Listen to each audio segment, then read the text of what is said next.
My name is Charles Whitaker. I'm 55 years old. If you're imagining a man with a slight paunch, graying at the temples, and a wardrobe that hasn't changed much since the early 2000s, well, you wouldn't be far off. I'm not flashy, never have been. I drive a 10-year-old Volvo, I take my coffee black, and I still read the local newspaper in print. People like to think of stability as dull, but stability is what companies are built on. And I've always been proud to be the stable one. I started working at Welton and Blake the year my daughter was born, 1995. Back then, the company was still small, a tight-knit financial consulting firm with big ambitions. I joined as a junior analyst, fresh out of grad school, and over the years I rose through the ranks. I didn't rise quickly. There was always someone faster, flashier, louder, but I did rise steadily, quietly, accurately. People trusted me. That was my currency. You don't stay in a place for 3 decades without becoming a part of its furniture. I knew where the leaks were, literal and metaphorical. I knew who microwaved fish in the break room and who kept a flask in their drawer. I knew when to speak and, more importantly, when not to. And I knew the systems, knew the spreadsheets inside and out. I could catch an imbalance in column E before anyone else even noticed column A. By the time I was in my 50s, I wasn't trying to climb anymore. I wasn't gunning for executive titles or quarterly bonuses. I did my work, I trained the younger ones, I kept the ship steady. I was the one people came to when they didn't understand the numbers, when they needed something done right the first time. Check with Charles, they'd say. He'll know. It's funny how familiarity breeds invisibility. When I was younger, I used to think age would earn me respect, that the longer you stay, the more value you hold. But something changes when the new blood arrives, especially when the company starts expanding, especially when the executives get younger, brasher, and more interested in short-term wins than long-term foundations. Douglas Fairchild entered our office on a rainy Thursday in late September. I remember because I had just cleaned out my drawer of old client reports and was tossing out printouts from 2008. He walked in like a storm in designer shoes. Brilliant smile, the kind of handshake that's been practiced in front of a mirror, and a LinkedIn profile longer than some short novels. 30 years old with a triple MBA or something equally absurd. He was our new junior vice president in finance. To say he didn't fit in would be wrong. He fit in too well, like a tailored glove. He knew all the right buzzwords, all the current lingo. Within a week, he was grabbing coffee with the CFO and exchanging memes with the interns. He was the kind of person who remembered birthdays and casually mentioned the stock market before lunch. People loved him. It wasn't hard to see why. He was sharp. I'll give him that. But he was in a hurry. From the beginning, Douglas and I operated on different wavelengths. He wanted dashboards and fast decisions. I wanted balance sheets and verified figures. He believed in speed. I believed in accuracy. He believed in trusting instincts. I believed in trusting data. Still, I wasn't threatened by him. I'd seen his type before. They came and went, usually moving on to tech startups or bouncing into venture capital firms. But Douglas didn't bounce. He embedded, and quickly. At first, he was polite to me, called me Mr. Whitaker for the first 2 days before switching to Charles with a casual clap on the back. He asked me questions but rarely waited for the full answers. "You're the guru around here," he said once, laughing. "I should probably be taking notes." But he never did. Then he started pushing for changes, cutting approval windows, automating internal reviews, replacing cross-checks with AI modules. "It's the future," he said. "The old way is too slow." I voiced concerns, quietly in meetings. I raised red flags when some numbers didn't add up in quarterly projections. I pointed out that the new expense tracking tool missed certain categories, but the leadership didn't seem interested. They liked Douglas. He made things happen. Things looked smooth. And then came the whisper. A Thursday morning in early March, I walked into the office at 8:05, as usual. The receptionist gave me a tight-lipped smile. Something felt off. People were looking at me just a beat too long. I went to my desk. There was an email flagged as urgent. Subject: discrepancy in Q4 report. I opened it. My name. My signature. A miscalculation. A huge one. $170,000 missing. I stared at the figures, at the document attached. I'd never touched this report, never signed off on it, but there it was. The digital signature looked real. My login credentials were logged on the changelog. Everything pointed to me. I read it 5 times, then 10. I pulled up my archives. There was no trace of the file in my sent folder, but the metadata matched. It was my file. That's when Douglas appeared beside my desk, like he'd been waiting. "Hey, Charles," he said, his voice perfectly casual. "Bit of a hiccup in the fourth quarter. Think you might have missed something. Don't worry, happens to the best of us, especially when we've got so many irons in the fire, right?" He smiled. I didn't smile back. Something in me shifted. A small click, like a gear locking into place. I looked at him carefully for the first time, and then I closed the email. That Thursday unraveled slowly. After Douglas walked away, I didn't chase after him. I didn't call anyone. I sat at my desk for an hour, methodically opening every file I'd handled over the past 3 weeks. No trace of the Q4 report. No anomalies in my regular folders. Nothing in the backups. Nothing on the shared drive that bore my name. The only version that existed was the one they said I had submitted. By noon, I was called in. The head of HR was already seated. Her name was Jennifer Lurie, a kind woman in her early 40s who once shared apple pie recipes with me in the break room. That day, she didn't smile. Next to her sat Simon Dale, our director of operations. He was a number cruncher with the soul of a politician. Always neutral, always immaculately dressed. That morning, his tie was cobalt blue, his brow furrowed in feigned concern. "Charles," Simon said, folding his hands, "we're concerned about a recent discrepancy." I didn't respond. I waited. Let them say it. Jennifer took over. "The Q4 financials show a significant error, one tied to a misstatement in the ledger. It's a red flag, Charles, and your credentials were used." "I never prepared that file," I said calmly, "and I never signed it. We've reviewed the metadata. The timestamp matches your login. The edits were saved from your terminal. I don't use that shortcut format, and I don't sign without reviewing cross-checks. That file isn't mine." Simon leaned forward. "Look, Charles, no one is accusing you of deliberate misconduct, but this could have been an oversight, a moment of fatigue, a missed detail. We all slip sometimes. It was staged like a hand extended in friendship. But I knew the script. I knew this wasn't about clarification. It was about containment." Jennifer slid a sheet of paper across the table. "This is a voluntary statement.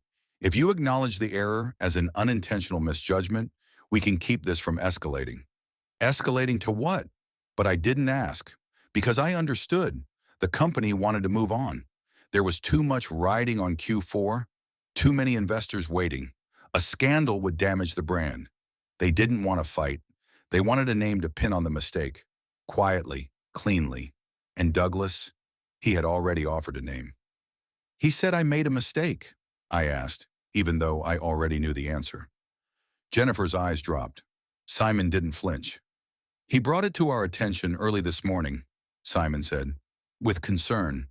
"Said he thought you might have miscalculated something by accident."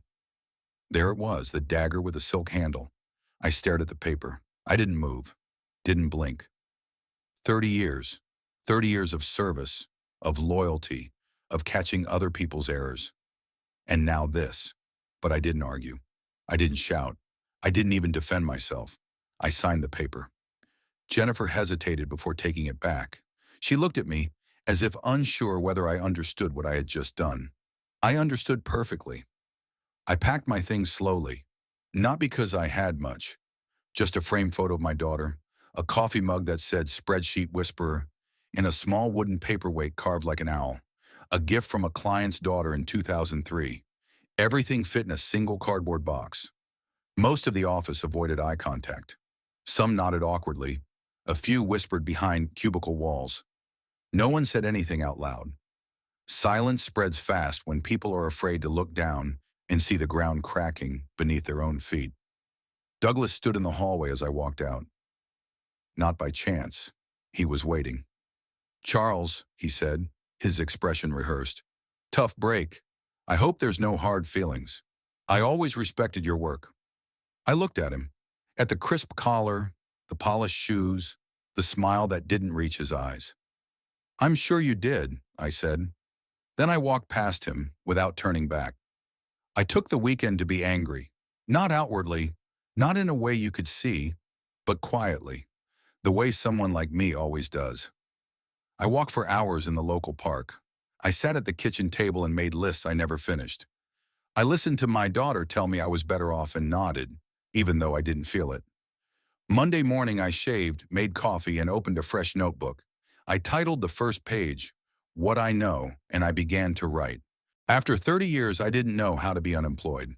That first Monday after my resignation, I sat in my living room, still wearing my usual work shirt, sipping coffee from the same mug I used at the office.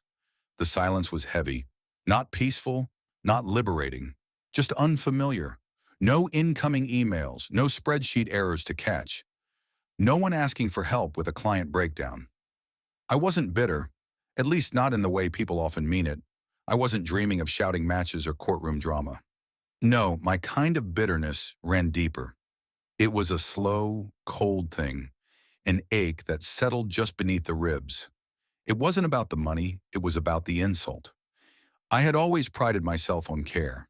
Care in how I worked, care in how I checked the numbers, care in how I trained younger staff, making sure they understood why something worked, not just how to do it. And that same care is what I turned inward. I gave myself 2 weeks. 2 weeks not to think of Douglas or Welton and Blake or Q4 losses. Just 2 weeks to recalibrate. I did mundane things, mowed the lawn with absurd precision, sorted through 30 years of archived receipts in my file cabinet, and even began rereading an old hardcover set of Sherlock Holmes stories I'd received at university. But none of it filled the void. Not really. The more I tried to distract myself, the clearer it became. I hadn't been ready to stop. I wasn't finished, not with my career and certainly not with that report. By the end of the second week, something had solidified. I wasn't going to spend the rest of my life in quiet retirement while someone like Douglas climbed on my shoulders, erasing my legacy as he went. I didn't want revenge. I wanted truth. The idea came gradually, over coffee and quiet evenings, with the TV muted. I remembered something Douglas said in his first week. It's amazing what internal auditors can access. That's where the real skeletons are, right? He'd said it as a joke, but it lingered with me. I started researching. I had never worked in audit, but I'd collaborated with them often. I understood controls, compliance, and forensic review. But there was more, much more. I enrolled in an online certification program for internal audit and corporate security. I had the time. And more importantly, I had the motivation. For the next few months, I treated it like a job. Morning to late afternoon, 5 days a week. I kept logs, took notes, ran simulations. I learned about audit trails, access logs, metadata interpretation, digital signatures, and social engineering tactics. The more I studied, the more obvious it became that Douglas hadn't just framed me with an amateur trick. He knew exactly what he was doing, and he'd likely done it before. I also studied hiring patterns, watched company newsletters. Welton and Blake was expanding, restructuring, creating new oversight positions in response to investor pressure after the Q4 loss. They weren't advertising publicly, but I found a mention, almost a footnote, in a trade journal. External audit consultant needed to ensure internal compliance amid rapid expansion. I reached out to a former colleague, not from my team, but from procurement, someone who'd always had a good head on her shoulders and no loyalty to politics. I asked if she'd heard anything about the consultant role. She called me 2 days later, said the CFO himself was overseeing the process and that they were looking for someone familiar with company culture, but not tainted by recent in-house drama. I almost smiled. I sent in my resume. I didn't mention my 30-year tenure in the opening paragraph. I didn't even use the name Welton and Blake until the second page. I presented myself as a licensed, newly certified independent consultant with a strong background in data integrity and compliance culture. I tailored it to what I knew they needed, someone who understood both the old system and the emerging one. I was interviewed by a panel virtually. They didn't recognize me, at least not at first. My webcam showed a neatly dressed man with short-cropped silver hair, framed by a wall of books and audit certificates. I answered every question with precision, not charm, not charisma, just quiet command. At the end, the CFO said, "Well, Mr. Whitaker, we're impressed. You've clearly done your homework." I had, thoroughly. 2 weeks later, I received the official offer. Contract 6 months. Position, external audit consultant. Primary duty, evaluate departmental compliance processes and submit quarterly assessments directly to the executive board. First assignment, start with finance, my old department, where Douglas still worked. I signed the contract without hesitation. The offer arrived on a Monday, crisp and formal. I printed it, read it twice, then folded it neatly into a blue folder labeled Re-entry. That night, I sat at the kitchen table with a legal pad and drafted a plan. Not a revenge scheme, not a fantasy, but a professional audit strategy. I knew the culture. I knew the systems. But that wasn't enough. If I were going to walk back through the doors of Welton and Blake, I needed more than memory. I needed precision. So I began preparing, not just as an auditor, but as a surgeon would before an operation. I set up a mock environment on my home computer, replicated the layout of internal drives from memory, simulated departmental folders, security protocols, and report approval chains. For each of Douglas's known workflows, I mapped potential points of failure or fraud.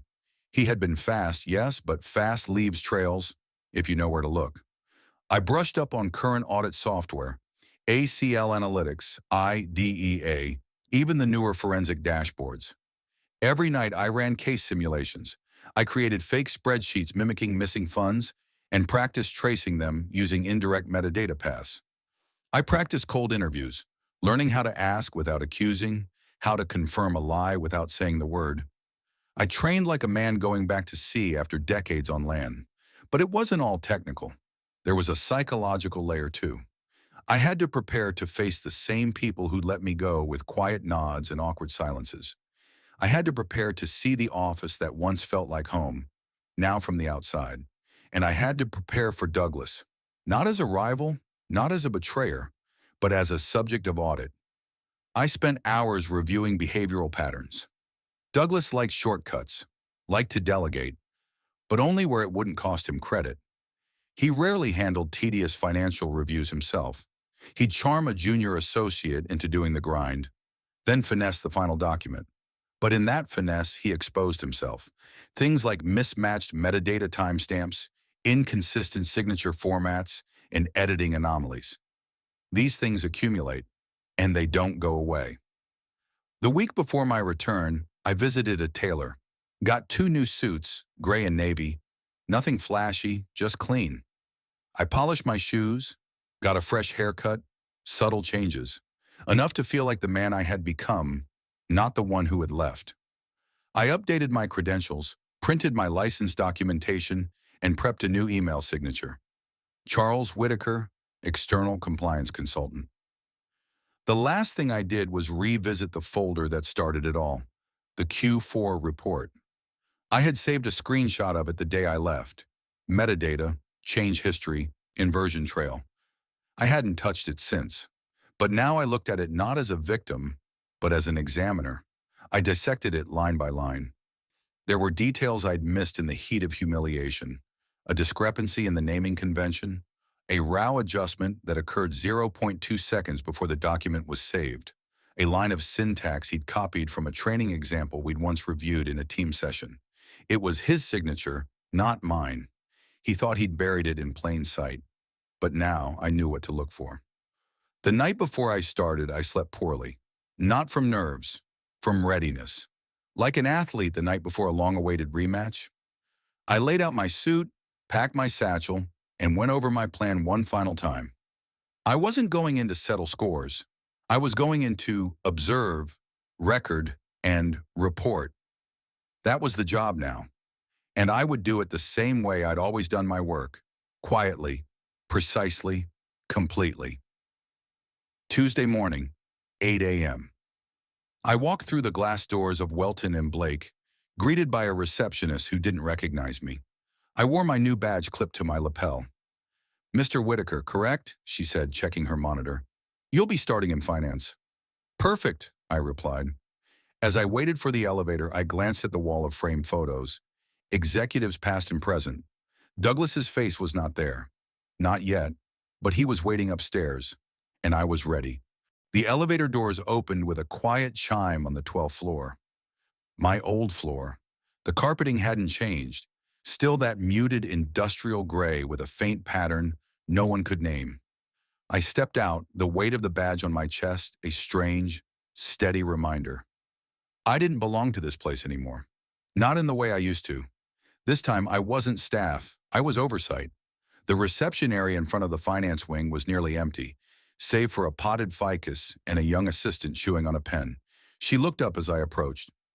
"Charles Whitaker, audit consultant," I said. She stood quickly, smoothing her skirt. "Yes, we've been expecting you. The CFO asked that you start with the internal compliance logs. You have full clearance." Full clearance. The words tasted sharp. "Do I have an assigned contact?" I asked. She checked her screen. "Douglas Fairchild. He's leading finance ops now." I nodded. "Then I'll begin with Mr. Fairchild." I followed the familiar hallway, each step echoing a memory. There was the copy room where I used to talk jazz with Rick from accounts payable, the side corridor where I helped Anne from billing cry through her divorce, the small kitchenette that always smelled of burnt popcorn and stale ambition.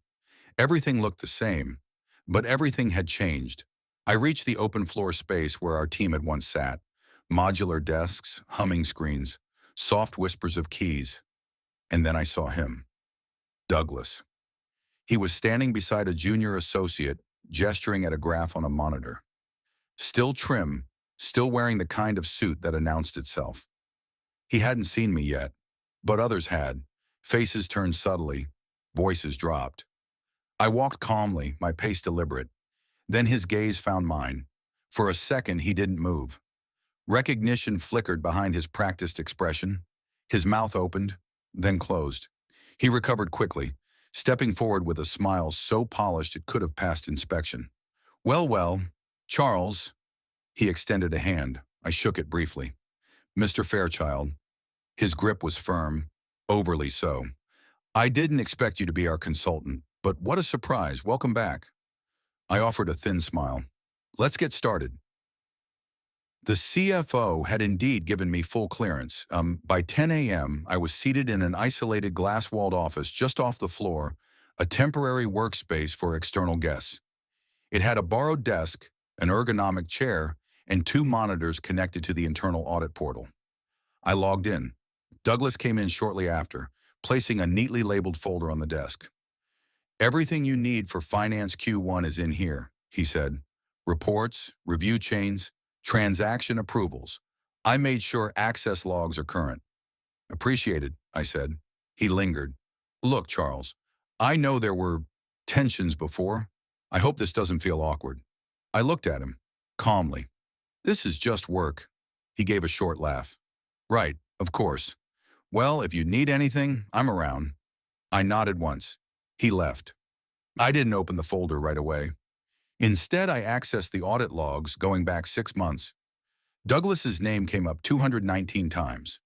I filtered by unauthorized edits, then by off-hours logins, then by files with manually overridden approval stamps. The first red flag came within an hour. A vendor invoice dated 2 days before my resignation had Douglas's login attached to it, yet the approval box bore my digital signature, time-stamped 2:41 a.m. No one worked at 2:41 a.m., not even me. By lunch, I had a dozen such inconsistencies. By the end of the day, I had 3 spreadsheets of anomalies, 8 cross-reference reports with suspicious edits, and 5 document trails that looped back to Douglas's credentials, disguised under junior accounts. It wasn't just one error, it was a pattern, and now I had the pattern documented.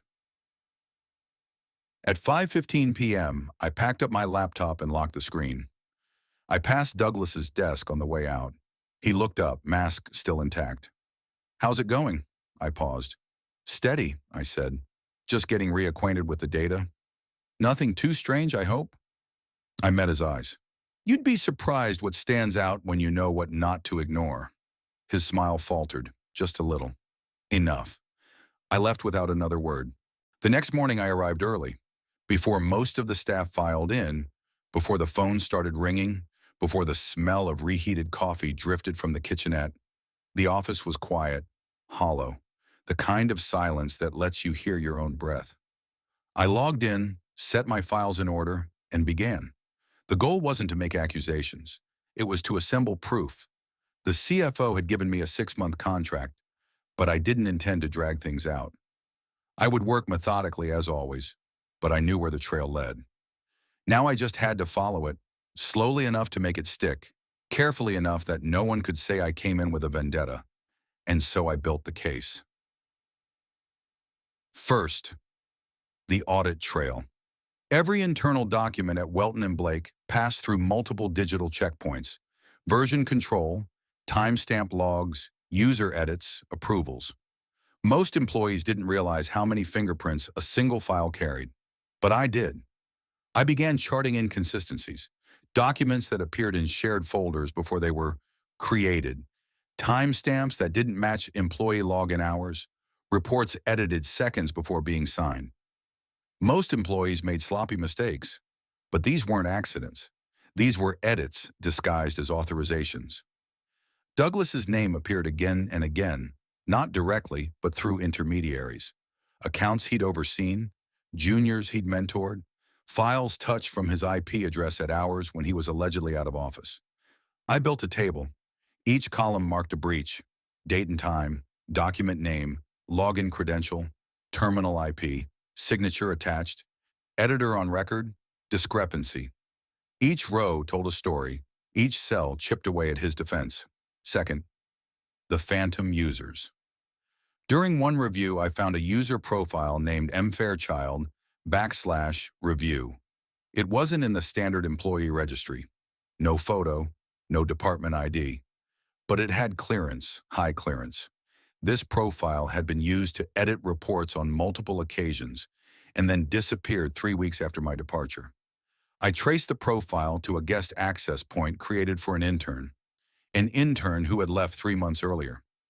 I submitted a quiet request to IT, verification of login history, device ID, access log. The reply came with a note. That profile was never formally deactivated. There it was, a shadow hand.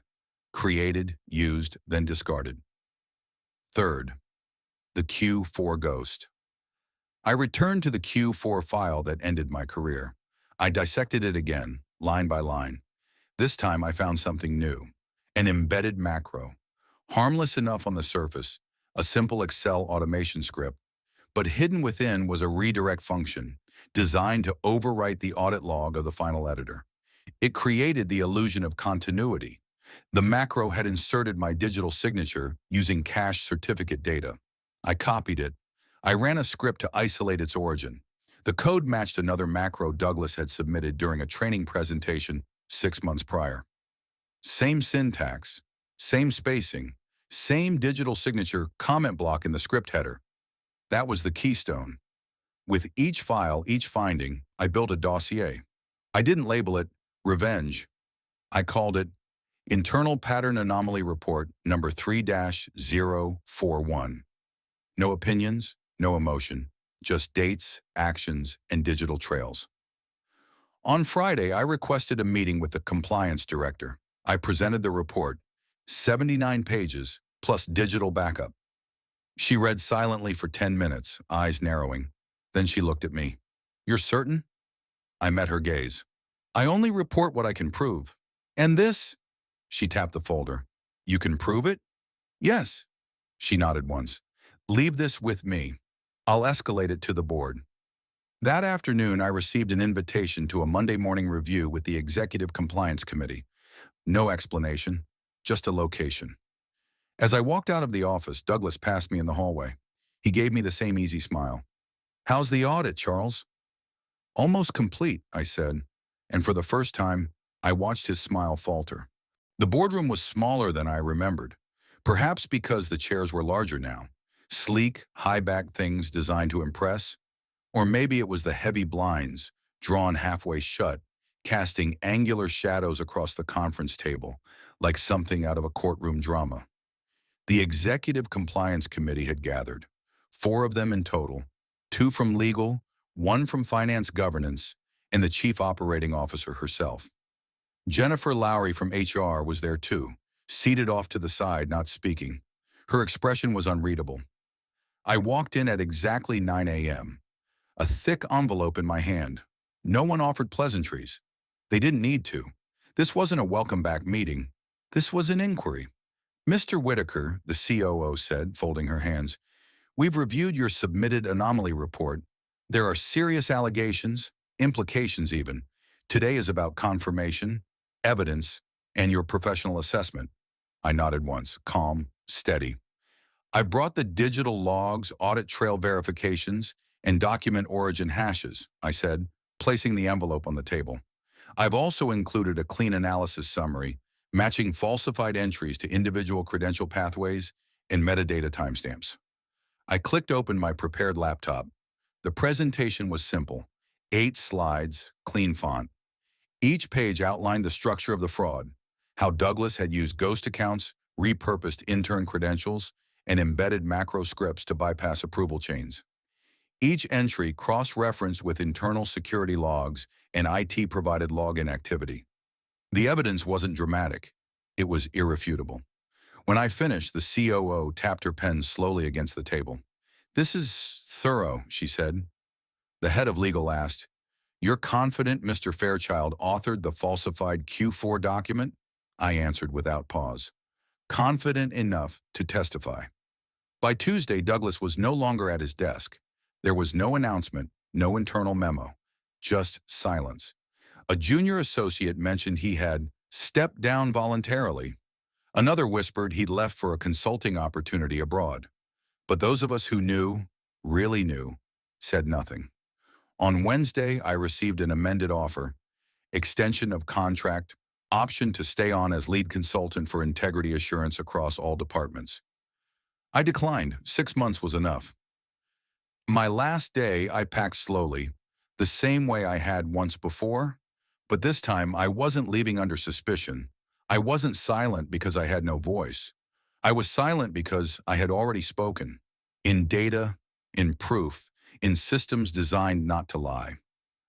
Before I left, I walked one last time past the desk where Douglas used to sit. Empty now.